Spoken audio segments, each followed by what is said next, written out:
Good evening, everybody, and welcome to this week's edition of the Winter Meetings. I am your host, Stefan. I will be bringing on my co-hosts in just a minute, but first, I do want to do a special thank you to our sponsor, Gunslinger Soap. Handmade soaps and beauty products made without all the junk to pamper your skin. Go to their website, gunslingersoap.com. Excuse me. Sorry. Go to their website, gunslingersoap.com, and sign up to get 15% off your first order. And always free shipping over $30. That's gunslingersoap.com. Let me bring in my co-host, the original co-host with the co-most, the fabulous, the returning Craig Newton. Thank and God. Then he used to play for the Yankees, but that's not the worst decision he's ever made. It wasn't my decision. Stefan Weaver. It wasn't my decision. Stefan Weaver is with us this evening. Okay. It's so good to be with you guys, and it's been a crazy week with trade deadline coming up. I'd really like to be able to raise my seat. There we go.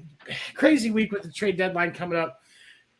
So we are here to break it all down and pretend like we know what the hell we're talking about to try and help everybody make some sense of everything that's been going on. Really quick, though, we do want to start off here. It was announced today that Bill Russell, famed Boston Celtics player, 11 NBA championships, including 8 in a row, 5 MVPs, passed away today at the age of 88 with his wife by his side. He was my mom's favorite basketball player, and so that's why I ended up getting into basketball. I've always been one of the ones that I still believe that Bill Russell's the GOAT over Jordan or LeBron. I guess I'm one of the few in that. No, I'm right there with you. House now. There with you. I know you guys actually not making fun of you for being old, even though you are. I thought I'd give each of you a chance to say something. Wait, I think you're being more mature, right? More mature, yeah. Experienced, we'll call it. But I thought I would give you guys the opportunity first to kind of say a couple words. So, Craig, I'll let you take this one first. Speaking in memory of the fabulous Bill Russell. Well, I know him as an activist. I know him as a civil rights leader, a supporter of civil rights, a sort of a women's rights, of human rights. I saw him speak in San Jose when I was 13 years old. He played at the University of San Francisco before he got into his pro career with the Celtics.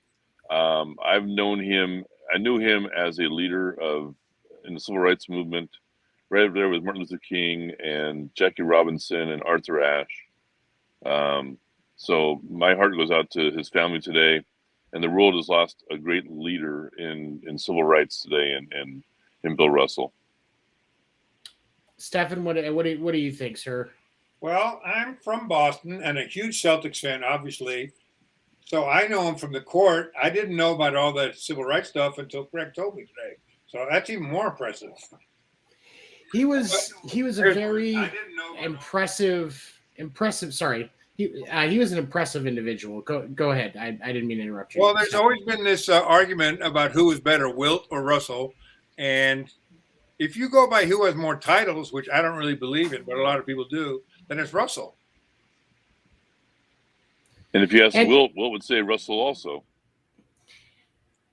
And I've always, it's sat in my mind for me. And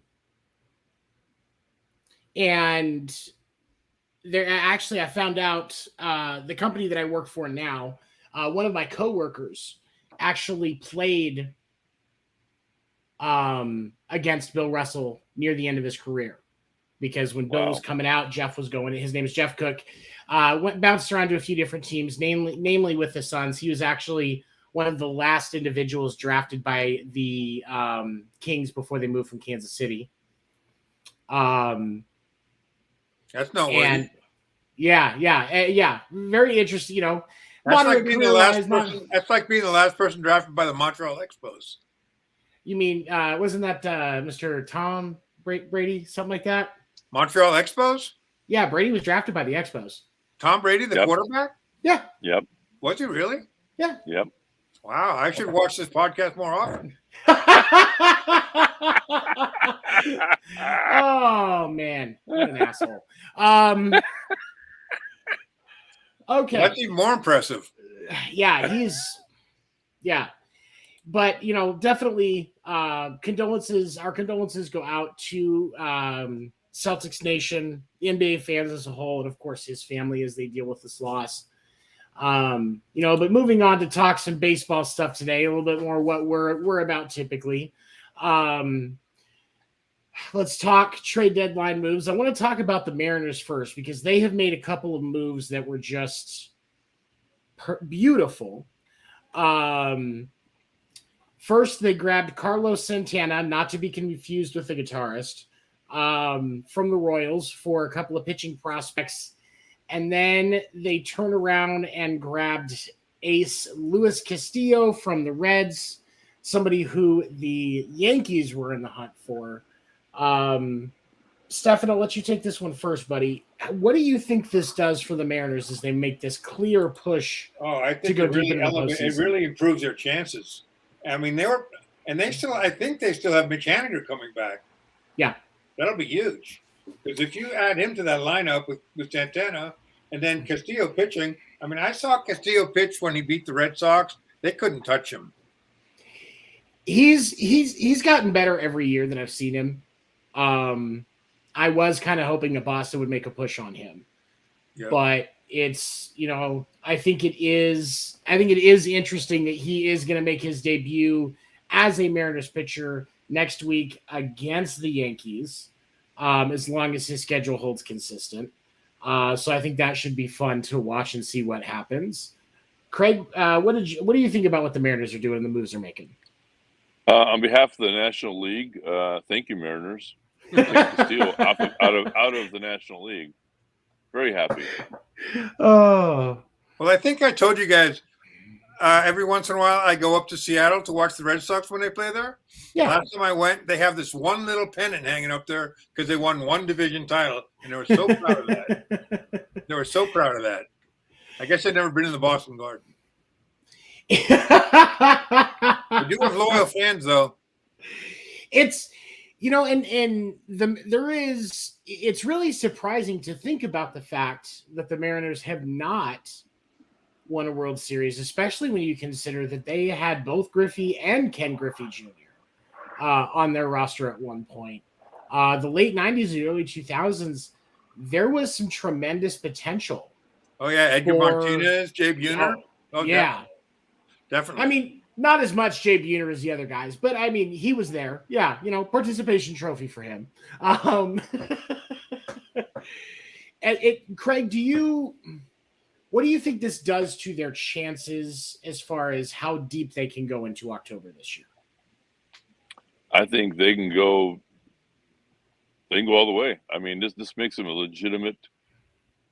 I mean, the American League needs to pay attention big time. Now, big time.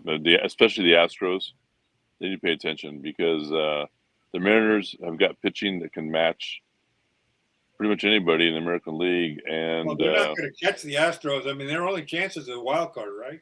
There's no chance of catching the Astros. I think, they're going to be a wild card, but it's looking more and more like they could push to be that lead wild card slot, which, once they get in there, anything can happen. Is everything. Right. Yep. Anything can happen. All they do is get a chance to get in there, and this gives them an excellent chance to get in there and make a statement. I think. I mean, they had a pretty good team even before the moves. I mean, they have this guy, the shortstop is excellent. Yeah. JP something. Where's their roster? I just had it up. Give me a second. JP Crawford. Right. Yeah, he's a tremendous young talent. And for those of you that are watching, I highly recommend, if you get a chance, go watch JP Crawford highlights. You will not be disappointed. He is a great young talent. When it comes to when it comes to the infield, and he has already earned, at least for this season, the ability to be in conversation with some of the other great shortstops in the league. I'm trying to see where he's at statistically. There it is.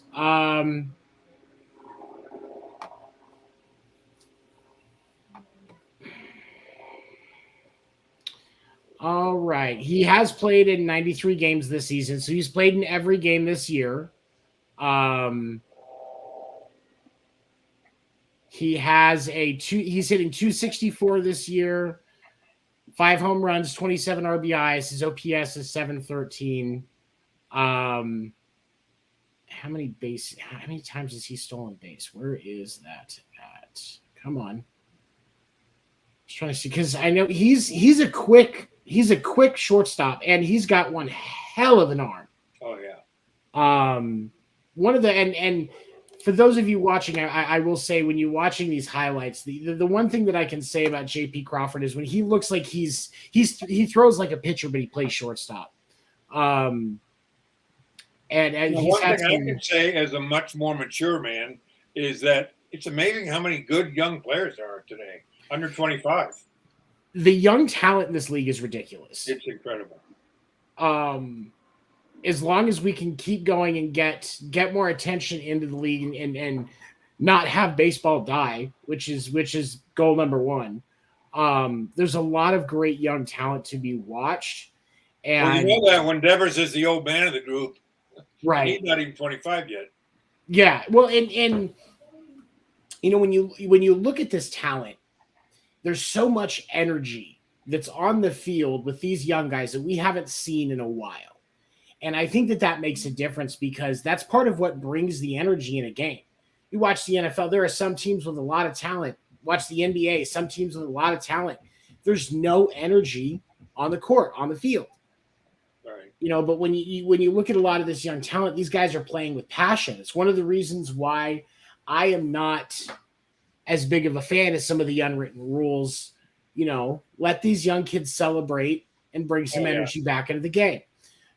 Because that is going to help ratings, and that's going to help keep the game going. You know, this isn't the sit down and drink a glass of brandy while you make a business deal type of game anymore. Baseball cannot stay that and survive. I know there are going to be some that don't like it. I respect your opinion. But if baseball doesn't evolve, it will die. Just like any species. You know?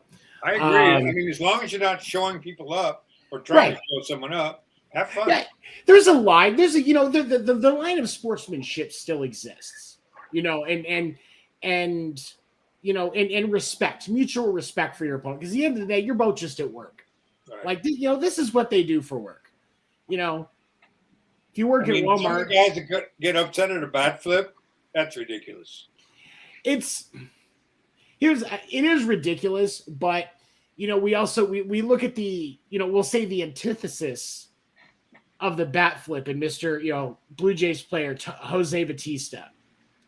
As much as I support players being able to celebrate home runs, I, along with most people, was really happy to watch him get knocked the hell out.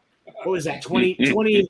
Is that 2017, 2018, when he just got leveled in the fight on the field? Yeah, that was great. If I remember correctly. Place, right? Oh, yeah. He just got laid out. That was like, okay, that was awesome. And he got laid out by someone relatively unknown.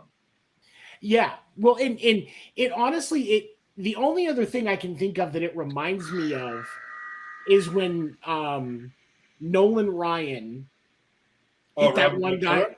Yeah, hit Robin Ventura in the face. Was just like that, got in the headlock and just punched him in the face like 9 times or something like that. That's the only other thing I can think about with that kind of energy that it brought me when I saw Batista just get clocked. Like, it was just great. But anyway, I also don't like the Blue Jays because I'm a Red Sox fan, so I guess that's partial disclosed bias there.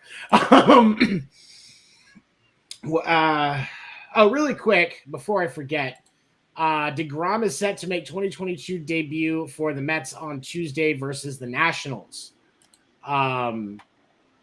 Trade deadline is Tuesday. Do you think Juan Soto is going to be playing in that game? Maybe, but I think that's like a great trade for the Mets. I mean, as far as they're concerned, when they get DeGrom back, that's like they just traded for a number 1 pitcher. The Mets fascinate me as a team because and we still see, like the Mets of old, they'll start off really well and then they do slip back, and they have slipped back a little bit, but they've done this without their two best pitchers, Right. which are also arguably two of the best pitchers in baseball. And so I think that it's absolutely remarkable what they're doing in the Mets organization, and I think that there's a lot of potential that can come. Buck Showalter. It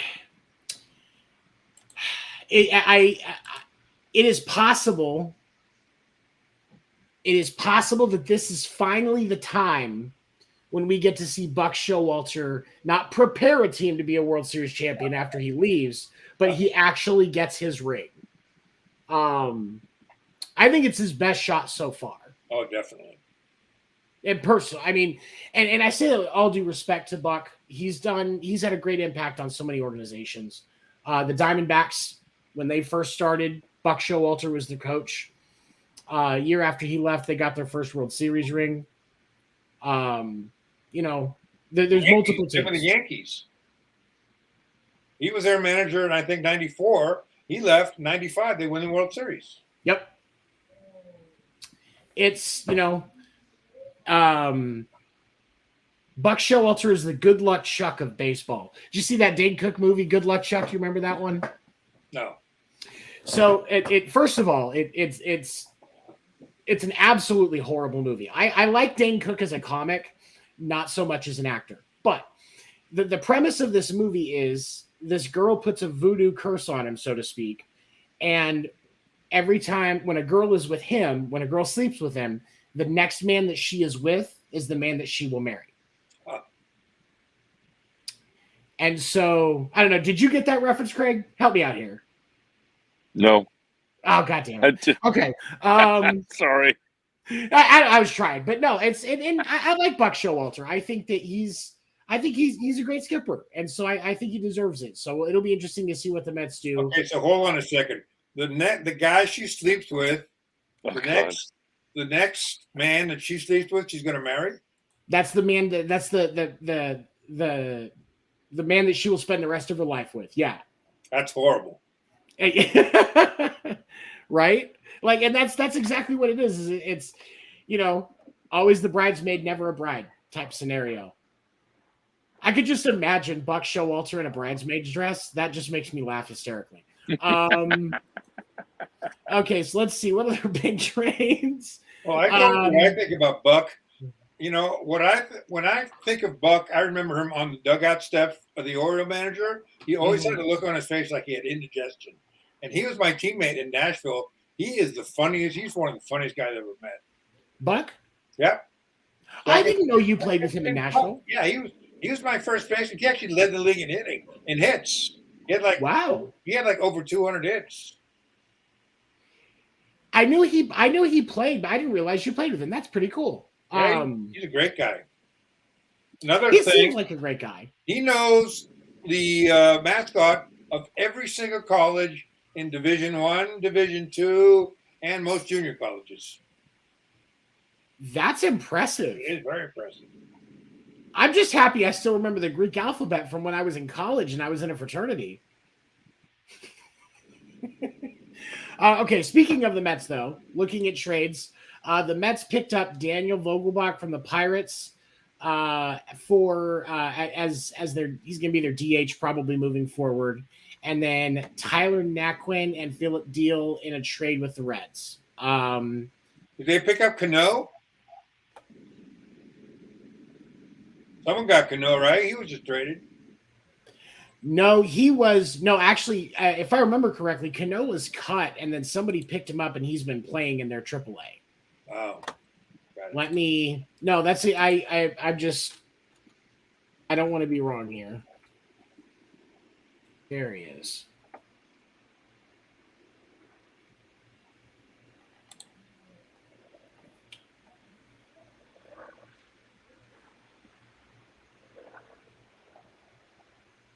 He's on the Braves. Yeah, he's on the Braves. On AAA? No, he's on the Braves. On the Braves. Roster. Yeah, he's on the Braves roster. That guy had a great career. He did. And And he spent a lot of time with the Mets too, if I remember correctly. Yankees. Oh, that's right. It was the Yankee. Because he was with the Mariners for the 2019 2020. He was with the Mets. He was with the Yankees from 05 to 2013, and then the Mariners, ironically enough, until 2018, and then the Mets the last couple of years. And then this year he's been with 3 teams: the Mets, the Padres, and now with the Braves. Has not played more than 12 games with a team this year. So would be nice to see him get a decent end. Atlanta's making a decent push. They're still going to be a contender, I think, in the postseason. So you never know. Maybe, if they're able to repeat, he gets a ring. I agree. Because he has one. Oh, because he was on the Yankees in 2009. Oh, that was his 5th year with the Yankees. So yeah, he's got one, but wouldn't hurt to see him get a second one. I don't know that he's a. Let's see where he's at career. What's his career batting average? Where is it at? There it is. Career 301. That's pretty good. Decent length career. I mean, we're looking at 18. He's in his 17th, 18th year, so he's potential Hall of Famer. I said last week, it's almost as hard to stay in the big leagues as it is to get in the big leagues. I mean, and you're speaking from experience there. So, Craig, why don't you think there for 17 years? To me, you're a superstar. Craig, why don't you think Cano is a Hall of Famer? I'm interested in that. Steroids. Oh, he was okay. There we go. I forgot about that. I forgot about that too. Okay, 3 times. Was it 3? Yep. Really? Oh, was he using the same doctor that A-Rod was? Yeah, strikes you out. Okay, yeah. You know what? That rings a bell. Okay. I mean, when Bonds goes in, all bets are off. Everybody will get a shot. I think Right. Bonds, Clemens, they go in first. Go in first. Everybody else after them. Bonds and Clemens have to get in first, and I think that the executive. I hope that the executive committee this year makes that right. Because it's going to happen. It'll happen next year. Or is it next year that they meet again? Next winter time. Yeah, the Golden Age committee will meet before Christmas of next year. I don't think it's going to happen until they're dead. No, it's going to happen. Pete Rose won't get in until he's dead. That part I expect. If he gets he won't. He'll get in as a hitter after he's dead. Yeah. But for Bonds and Clemens, they were too well respected by their peers. Yep. Which is, I think, going to be the biggest difference because, yes, Bonds and Clemens were both connected to steroids. We would take one long look at their numbers, and it's easy to see they had Hall of Fame career numbers. Yeah, and look at their numbers before they started taking steroids. Yeah, those were exactly. Even before that. They were both Hall of Famers before any alleged steroid use happened. So, and the statement has been made by the Baseball Writers of America. They didn't vote him in. They're going to go in the Hall of Fame. It's the only Hall of Famers not voted in by the writers that are still alive. So they made their statement. They got in their little high horses and rode off in the sunset. Even though they made all their stories and money, their papers made money off of Bonds and Clemens and other guys. When they're doing it, when there's the home run chase of McGuire and Sosa, the papers sold. Sports Illustrated sold their magazine covers. I mean, so that saved baseball. As a writer, I do not support my fellow writers. I don't. They're sanctimonious assholes that fine. Don't vote them in. You made your statement. Now shut the hell up. That's pretty honest, Greg. Here, in all honesty, though, most writers I know are sanctimonious assholes, myself included. Myself included. About different things. Like usually it's something irrational, like our process or something like that. They're assholes about talent and what paid their bills. They will get in while they're alive. Pete Rose will not get it until after he's dead. And honestly, No. with the allegations that have come out recently that he was grooming a teenage girl, that I could see pushing him from getting in even after he passes. If that's proven, of course, these are allegations. I wasn't there. I don't know for sure. But if that kind of a thing is true, that could still hold him from getting voted in even after he's dead. So that's what we'll have to see. I support him getting in as a hitter. I just, we have to stop pretending that sports is a vessel of morality. It's not. I think I'll be dead. I'll be dead before he is. I might never find out if he gets in. I'll get a Ouija board just to reach out to you in the afterlife and let you know. Oh yeah, thank you.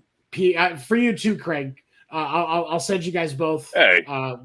P-mail, pro-mail. Yeah, P-mail, pro-mail. Yeah, you get it? When Selig went in, all credibility for Major League Baseball went out the window. I agree. Yeah, all credibility. Absolutely. Put a used car salesman into the Hall of Fame.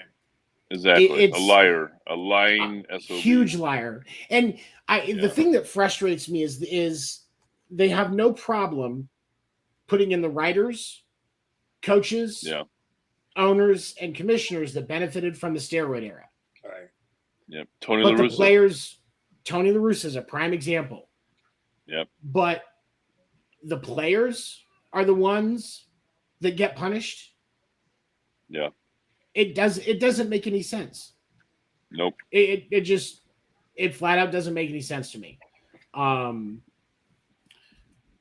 yeah, okay. The Golden Age will fix that. They will correct that. I think they have to. Committee. I think they have to. Okay, so what other trades? I'm kind of watching Twitter right now as well to see if any other news drops because I would love to see.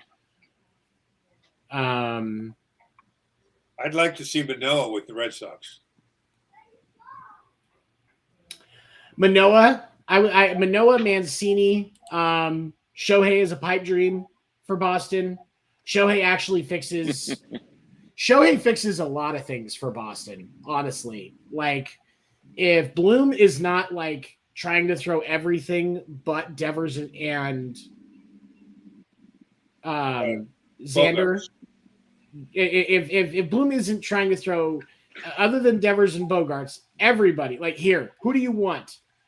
Yeah, exactly. Chris Sale, Bobby Dahlbeck, we'll give you both of them for free. Pick whoever else you want. We'll just take them, please. Take them. Fuck them. Take my wife, please. It's. Would Shohei? You think Shohei would play the outfield?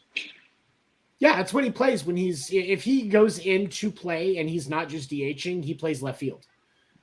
So that's how you can getting Shohei. You replace Jackie Bradley Jr.'s bat. You don't even if Shohei wants to play the field, and somebody else is DHing, so that Shohei stays in the lineup. Their outfielders like Verdugo and Kike. I mean, they can play any of the outfields. Most of their guys can. Well, and with the fact that it's not entirely sure that we're even going to see Kike again this year. Right.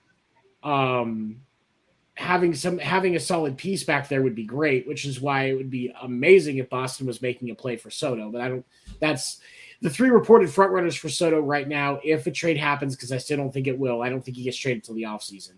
But according to Twitter, the latest reports today, the three front runners for for Soto right now are the Cardinals, the Padres, and the Dodgers. Out of those three, I would rather see him go to the Cardinals than the others because I don't like the Padres organization and the Dodgers are already stacked. Like that's like playing Madden without salary cap mode on. Like it's just that lineup is so broken as long as they all get healthy. That's a World Series lineup. Yeah, I don't like the Padres just because they have Manny Machado. That's the only reason I don't like them. Why don't you like Manny Machado? He's a dick. Yeah, he is a dick. Yeah. Plus, I mean, I know Pedroia was already on his way out, but Manny put the finishing touches on it. Yeah. With that slide. I mean, he's dirty. He doesn't hustle. And he admits that. He goes, I don't hustle. Yeah. He doesn't care. Yeah. that Manny's slide, I know there's always a lot of debate on that. I didn't like it.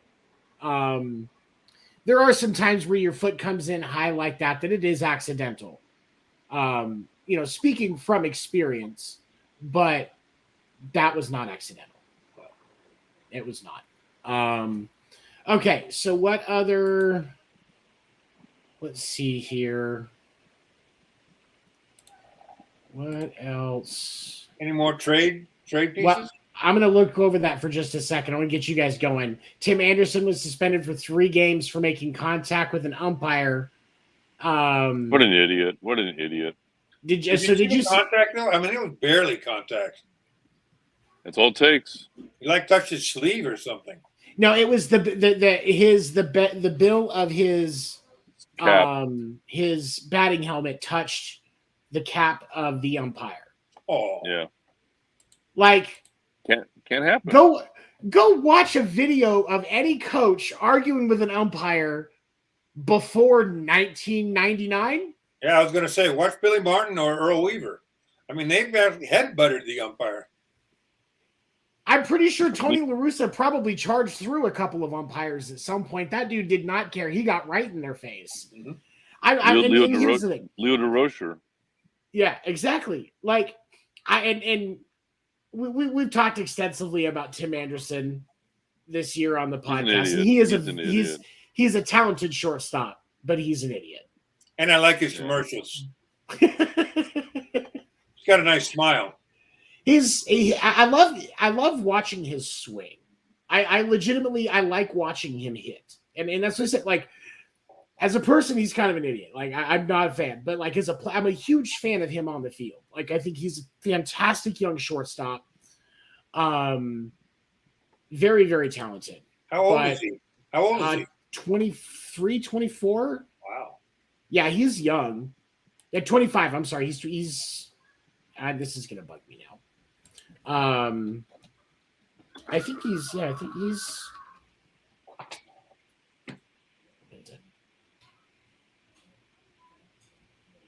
20. I'm sorry, he's a little older than I thought. He's 29. Very talented shortstop. Oh, over the hill. he's passing his prime. Yeah, trade him and get some for him. Okay, so we talked about the Mets. We talked about the Mariners. Yankees get All-Star Andrew Benintendi from the Royals, and he also agrees to get the vaccine before they have to make their next trip to Toronto. You guys called that. You guys called that trade too a couple weeks ago. You called it. It made the most sense. I wanted Boston to bring him back, but I also understand why Boston traded him. And so I think they were kind of just sour on the idea. Because for those that don't know, the reason why Boston traded Andrew Benintendi to begin with was because 2018, they win the World Series. He shows up for camp in 2019, and he's bulked up and he's trying to be a power hitter. Right. If you look at his 2019 stats, they were absolute garbage. But he's got 19 or 20 home runs this year, doesn't he? Yeah, he's been fairly consistent for the Royals this year. And he's an all-star. Yeah, he was an all-star. But at the same time, and he's a great left-handed hitter too, which is I think one of the lead reasons why New York went for him, because they needed it. They need a left-handed bat. I think he could be a good replacement for Gardner. Yeah, which is I think the purpose. And also because Joey Gallo's left-handed too, isn't he? Yes, he is. I have a strong suspicion that if Joey Gallo doesn't get traded by the deadline, they may just cut him. Who wants him? No, that's the thing, is you can't give him away. He's hitting, the last numbers I saw from him the other day, he's hitting .067. That's his batting average. His batting average is worse than Stefan's ERA. That's how bad it is. Oh, you know how to hurt me. Hey, I said it was worse. I didn't say it was the same. That's true. You know who's happy? You know who's cheering right now? It's Mario Mendoza. Right. change it to the Gallo line. The Gallo line. Yeah. The Gallo line. Oh, that. I'm. All right. Yeah. I think that should be for our those watching, our listeners at home. We need to change it from the Mendoza line to the Gallo line.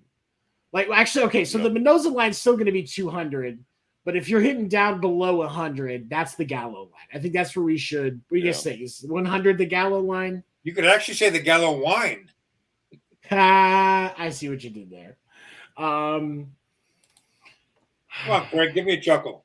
I was thinking the exact same thing, but it didn't play, so I didn't say it. So he's also struggling with how his Giants are doing this year, and the fact that they have basically fallen apart. It's sad. I mean, they went from like 4.5 back. Well, they did what San Diego did. San Diego was like 2.5 back, and 2 weeks later they're like 13.5 back. Giants did the same thing. Now the Giants did pick up a shortstop. They traded for Cubs shortstop Dixon Machado and sent right-hander Raynel Espinal to Chicago, which that's not a bad pickup for them. But they already have an all-star shortstop. He's injured. Yeah, he's injured. Yeah, and I think he's out for the season too. No, Brandon's come back. He's come back. Oh, is he coming back? Okay. Might be back as early as next Thursday. Yeah. Oh wow. Okay. I thought I'd see somewhere that he was going to be out for the year. Tyro Estrada's on a 7-day concussion for being hit in the head. I saw the pitcher last night. Yeah. So I'm so glad that they're doing more about concussions now. I have to say that is probably one of the biggest things for me is that because he's lucky. Go ahead. No, I say because it's so dangerous to not deal with that. And I was listening to the broadcast yesterday. The amount of line drives hit back at pitchers has really increased. It has. Go ahead, Craig. What were you going to say? I was going to say, Estrada's lucky that pitch was a changeup and not a fastball. And we lost it. No, I'm here. No, you're exactly right. He's very lucky. Okay. Let's see here. What else? The Rays picked up David Peralta from the D-backs. I'll let you have that one first, Stefan. What do you think? Well, it wouldn't really strike me, except I know the Rays always pluck these guys that, are kind of unsung heroes and tournament stars. So I would put my money on Peralta right now. And plus, I think they're also going for Nelson Cruz, aren't they? They are. Yeah, they're in the Nelson Cruz. And Peralta has been one of the faces of the Diamondbacks organization. I have a lot of friends here in Arizona that are D-backs fans, and when I saw that trade come across, I started seeing a lot of there were some businesses, Arizona businesses, that were posting because of the support that he had provided them through advertising and stuff like that. But he was a popular face down here in Arizona. Well, because Tampa got him, he's going to hit the 300 now. Just because he's a Ray. That's what people do when they go to Rays. They all of a sudden they hit 300. It is, and Peralta, and the thing of it is Peralta's only hitting 248 this year, which that's not bad.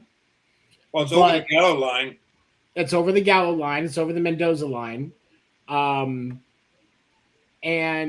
he's been playing. He's in his 8th season. So he's only got something. Yeah, but he's got kind of. He's actually about 6 months older than me. He's 34, almost 35. His birthday is, and he'll be 35 in like 2 weeks. So he is getting up there in age. I think he's one of those where it took him a little bit to be able to work up through the minors. But when you look at Peralta's numbers, where I just had his stats, there we go. His batting average, his worst season is this year, and he's hitting 248. Which is not bad. That's not terrible. He hit 300 in the shortened 2020 season, 275 in 2019, 293 in 2018 and 2017. He did hit 251 in 2016, but he only played 48 games. I think he was injured that year. And he hit 312 in 2015, 286 in 2014, which is his first year in the league. Like he's a solid left-handed bat. But because he's a little older, on JBJ, and you got a great Red Sox team now. Absolutely, I would love it if he was hitting as good as Peralta is, and he plays left field. So I'm curious if Boston made a play on him or not. And I saw some stuff today where there's a lot of people saying that Bloom is trying to start playing more like the Tampa Bay Rays way of more money ball than paying money ball, if you catch my drift. And I hope to God that's not what he's doing, because that's not going to work in Boston. That does not work in Boston. Mm-mm. Well, that's why everybody wanted Billy Beane to go to Boston, because I mean, imagine what he did with the A's. Imagine what he could do with like $300 million. Right. He made the A's with like a $40 million payroll. And that's so Bloom all of a sudden has like a $200 million payroll to work with. Absolutely. And I don't understand why Bloom isn't. Our buddy Dan the Dick Warner in the chat said Craig looks like a young Donald Sutherland. Loved him in Animal House. I'll take it. Hey, good job. Now this is definitely a good pickup for the Rays as far as trying to add a left-handed bat to their roster as they make a wild card push, which is supposed to be what they're trying to do. Because let's be honest, I don't think anybody's going to catch the Yankees in the American League West. No. No.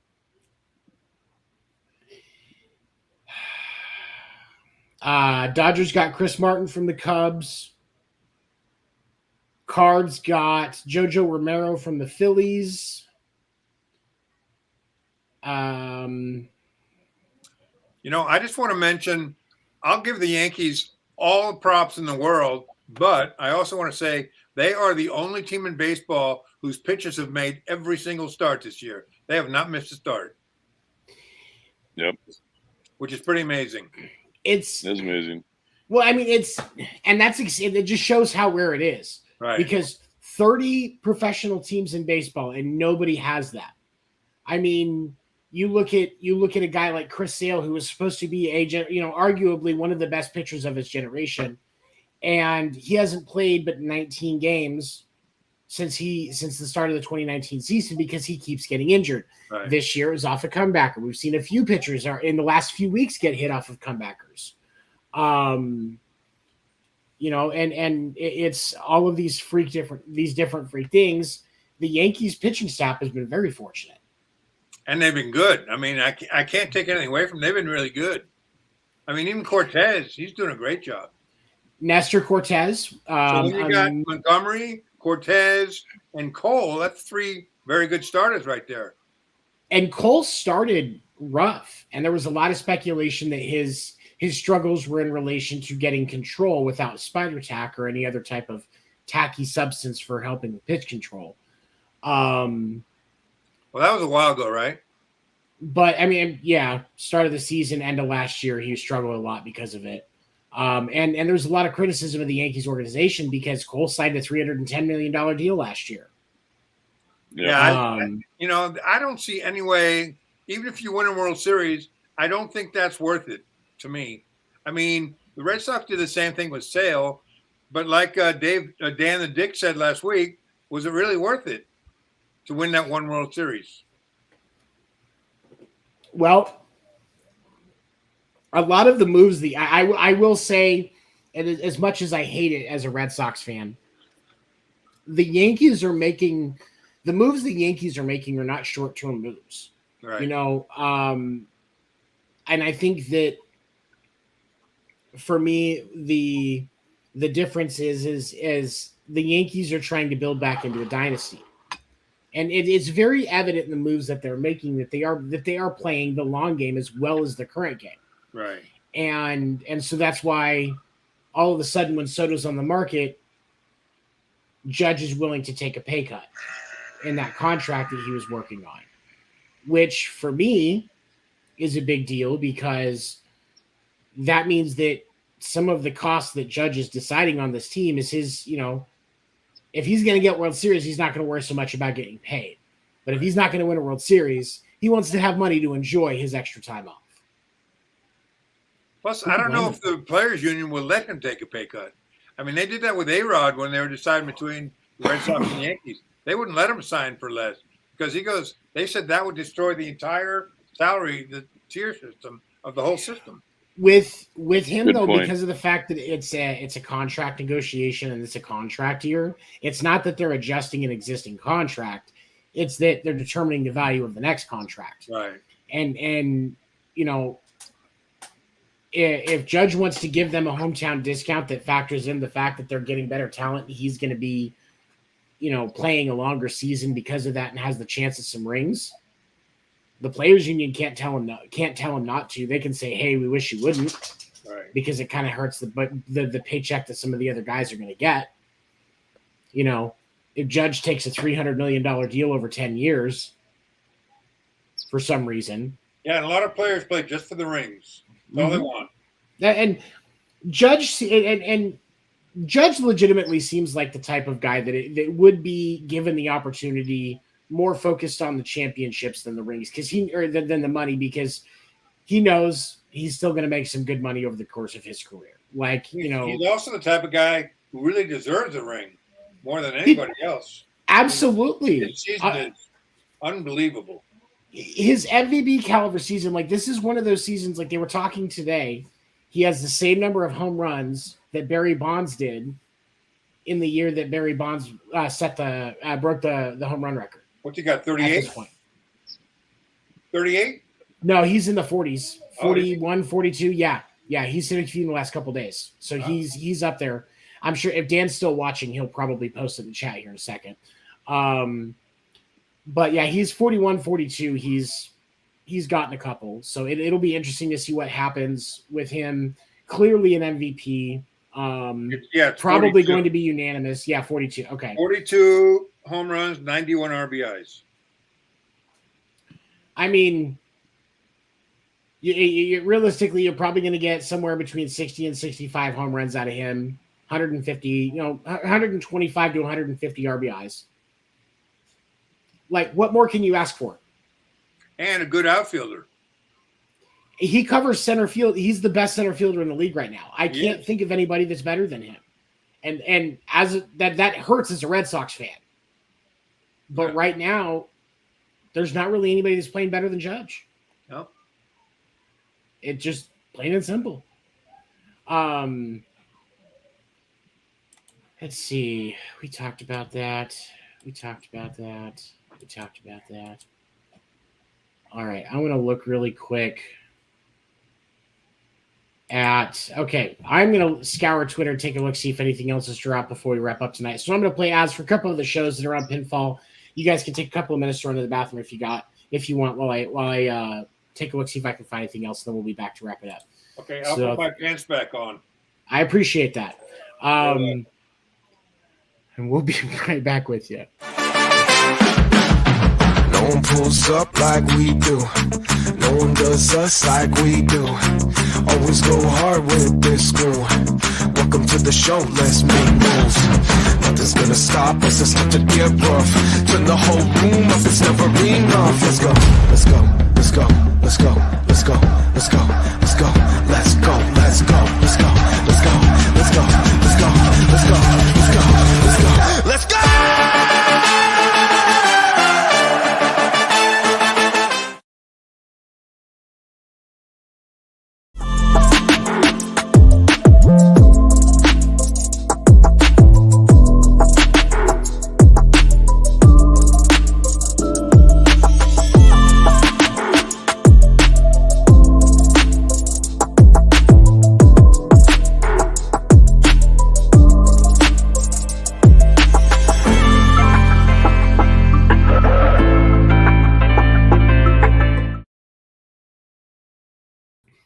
All right.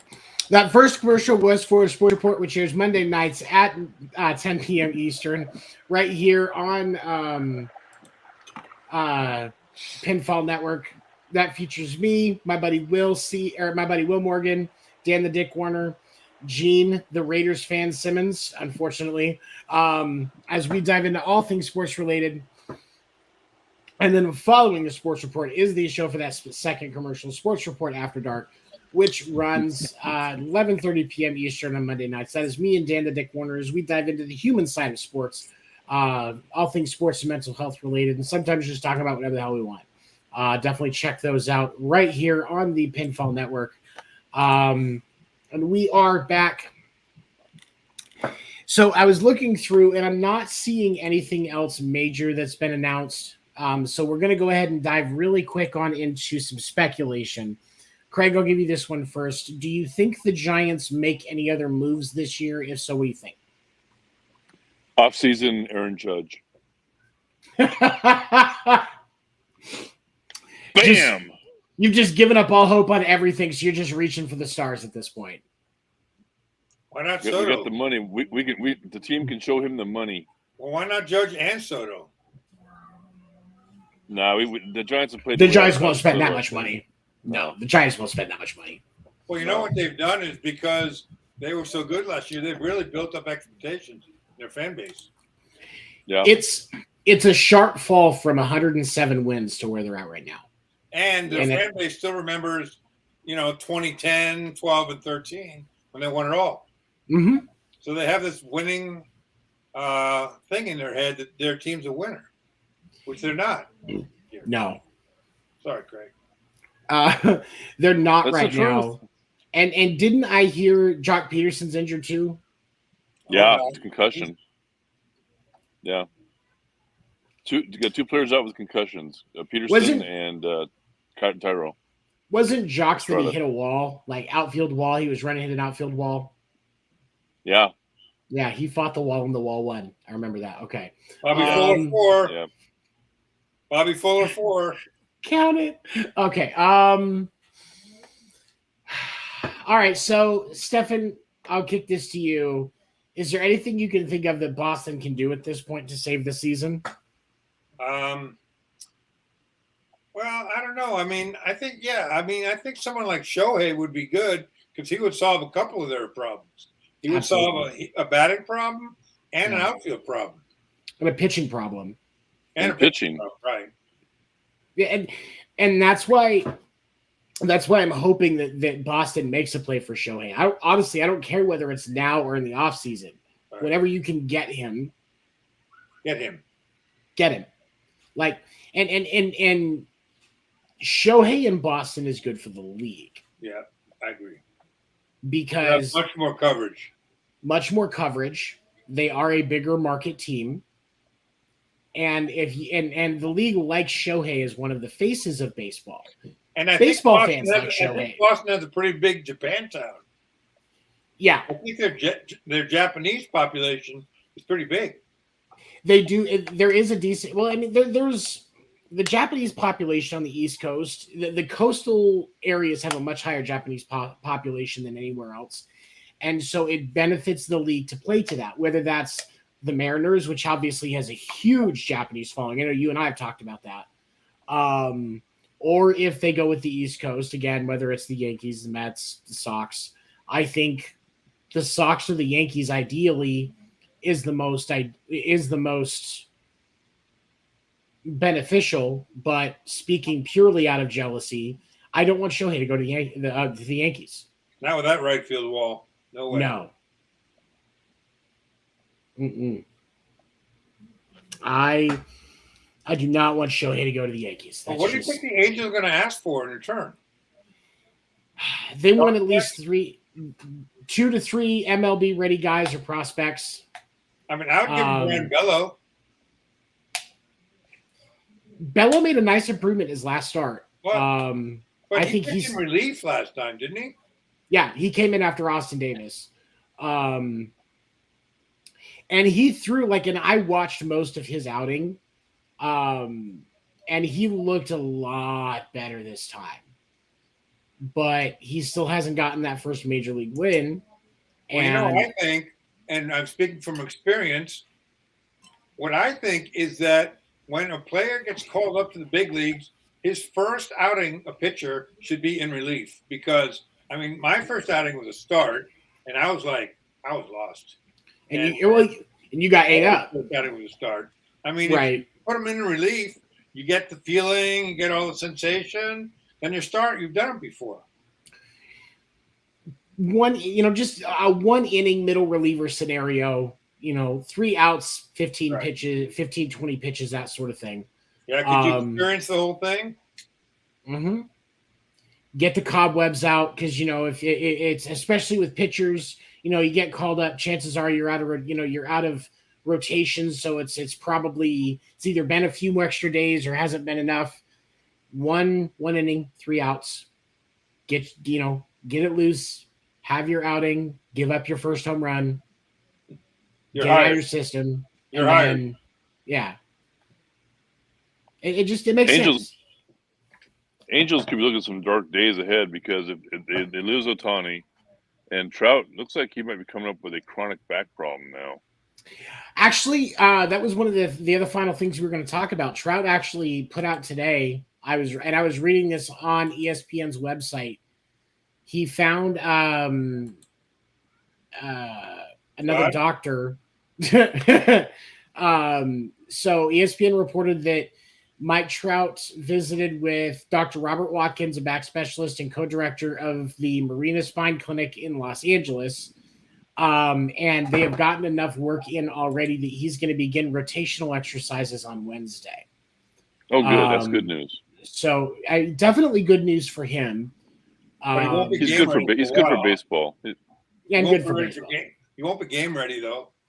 He won't. It's probably a couple of weeks after once he starts rotational exercises. Couple of days later, he'll start working with the bat, but we won't see full swings and stuff like that for another couple of weeks. I doubt we see him. Honestly, I wouldn't be surprised if we don't see him the rest of the season. Yeah, I think it would be smart for them. I mean, they're not going anywhere. Just shut them down. And that's the thing, is there's no reason at this point. There's no reason not to. Right. Yep. You're not fighting for wild card position or even division position. The Angels went from one of the hot teams that was going up year in and year out for wins to just completely crumbling in the blink of an eye. Right.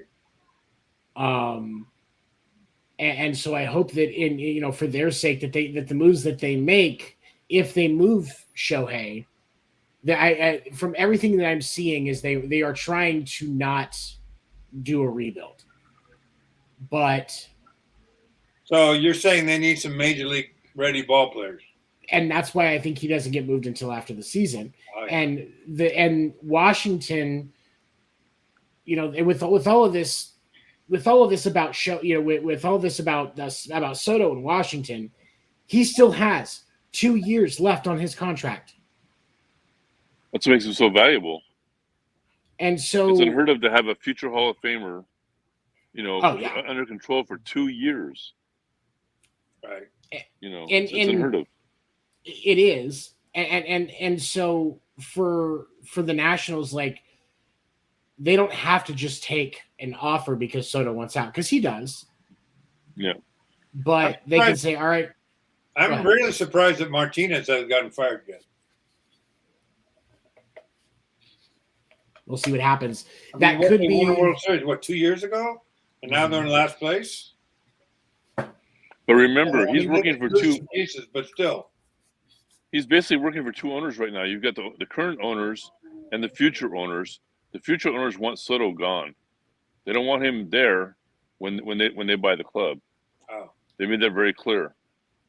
So is it just because of the high value that he's going to pull? They don't want to have to spend that money right off.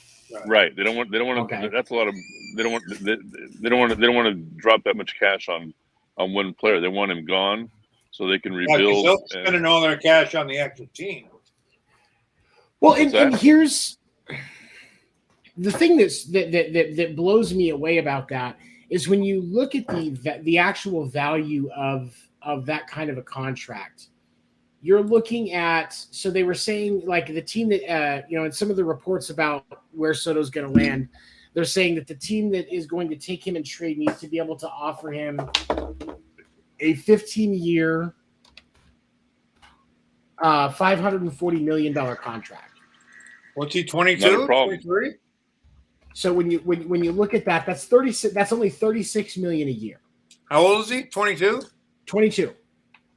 Yep. Locking in a one of the best young talents in the game for generational until he's 40. I mean, he could bring you a couple rings for $36 million a year. A lot of the big names now are making over 40. Right. Why would you not want that? That's a solid face of advertising for your club for 15 years. What's the problem? The problem is that Soto turned it down because that's not enough money for in 15 years. That he'll be making top dollar. So I mean, he wants more. He wants higher money, less years. So they got to front load it. Well, I mean, and that's what's any team that does a 15-year contract with him, it's still front loaded. Like it's front loaded. You're going to see you're going to see if a 15-year contract at $540 million, but those first 10 years is most of that $540 million. That's what's going to happen. Is you're going to see 50 to 60 a year for those 10 years, and then the rest of it in that last. I mean, the fact he won't his prime career for another 5 years. Yeah, at 28 is about right. He's going into his prime. He's started to move up, but it's still He's 5 years away from. Like if he improves like Devers improved, that's a huge. Devers made a huge improvement. Oh yeah, and I think that's why the buzz around this kid is so high. Is a lot of teams with their young talent that are just that early promise and showing at a younger age that they can play in the majors. Just like they did with Tatis, just like they've done with some of these other players. They're getting him into longer. Wander Franco, yeah. They're trying to get him into longer deals so that they have control of them for longer. Well, I think Baltimore was the first team to do that with Longoria. Mm-hmm. When he was young, they signed him to a long-term contract. Yeah. I remember that. It's, but because the counter is if you don't put him in a long-term deal, you end up potentially pricing yourself out of keeping him on your roster for that amount of time. And somebody like that, you want them as a franchise guy. So I'm going to be interested to see what happens with this, but I'm still of the belief that we won't see Soto or Shohei move until after the season, because I don't think there's enough incentive for those teams to take a smaller offer when if you wait until the offseason, more teams are going to be willing to provide a better crop, because both of these teams are looking for, MLB-ready players as part of the trade. How many teams want to provide decent players when they're making a postseason push, which is why you are trading right now for Soto or Shohei, is because of the fact you want them function into that postseason push. So why are you going to trade for them but give up some of your other core talent? That's why you're where you're at and in this position to make that push. If you do it in the offseason, you can backfill and give everybody time to shake hands and kiss babies and all of that and make friends before the start of the season. What do you think, Craig? Makes sense. It makes sense. I tell you, the Giants still have got an outstanding farm system, and they've got major league ready players ready to go. That from the relief pitcher all the way to Marco Luciano, and they've got a good crop of young players that could step right in. Absolutely. So, but it's I'd be happy if they wait until the season's over, because then the Giants still have a shot, I think. Oh, by the way, Craig, Giants won today 4-0. Carlos Rondon. Yeah, I saw him across the ticker. Yeah. That's good. Yep. That's a Sunday night ESPN game too. That's good. That was Suck it, Rondon. Dodgers. That was Rondon. Yep. Suck it, Dodgers. Boston won today, thankfully.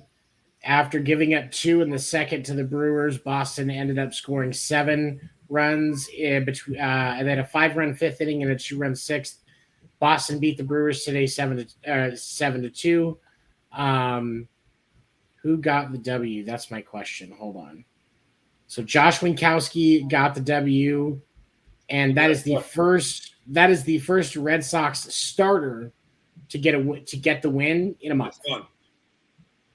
Yeah. Wow. That's amazing. Yeesh. Yep. I mean, Eovaldi would have gotten it yesterday, except his bullpen blew it for him because he left after 5 with the lead. Yeah. It's they're not holding it down like they should. Like the talent dictates they should. And so it makes me question if it's a leadership issue, if there's just, a couple of pieces are missing. If you grab Shohei and Trey Mancini, Boston's a different team. Just those 2 pickups, they're a different team. I agree. Wholeheartedly. Definitely. Okay. All right. So, yeah. I haven't seen anything else. I'm just looking at Twitter now. I'm still not seeing anything else come through that makes me think that we're going to see any other any other deal popping up today in the show. For more coverage on trade deadline moves, you can catch me tomorrow night on the Sports Report 10 Eastern right here on the Pinfall Stream channels. And then after that, 11:30 Eastern, Sports Report After Dark with me and Dan the Dick Warner. Before we wrap up tonight, guys, any final thoughts? Stefan, I'll let you have this one first. I like Dan the Dick. He's a good guy. Yeah, I had a good time with him on that podcast. I mean, he knows his stuff. Oh, yeah. Ridiculously smart for how much of a pain in the ass of a person he is. Yes. And a big Yankee fan. Yeah, that's part of the reason why he's a pain in the ass. But I've known Dan for 8 years now. I met him, because I met him in 2015, so over 7 years. Great dude. One of the people that I trust with my life. One of my best friends. Seems like it. All right, Craig, what about you, man? Any final thoughts for the state of our beautiful game? I'm just glad to be back off of hiatus, man. 63 and moving is a wrong age. It's good to have you back. Wrong age. It's good to be back. It is good to have you back. Stefan and I don't have a lot to talk about. Being a pitcher and catcher, we don't. Yeah. I had to keep him from saying a whole bunch of mean things about you, but I mean, outside of that, everything was fine. You had to keep me from saying it so he could say it. I'm sure they're well earned. Well, again, guys, thank you so much for joining me again this week, as always. And for those of you watching and listening after the fact, we appreciate you as well. You can always reach out to us through our Facebook page, The Winter Meetings Podcast, and give us ideas for things you want to hear us talk about. Just comment on posts and talk with us. We'd love to talk with you. And we'll be back next week to dive into more baseball and wrap up trade deadline and start to work towards the postseason. You guys, everybody have a great week. You too. All Take care. Night, everybody.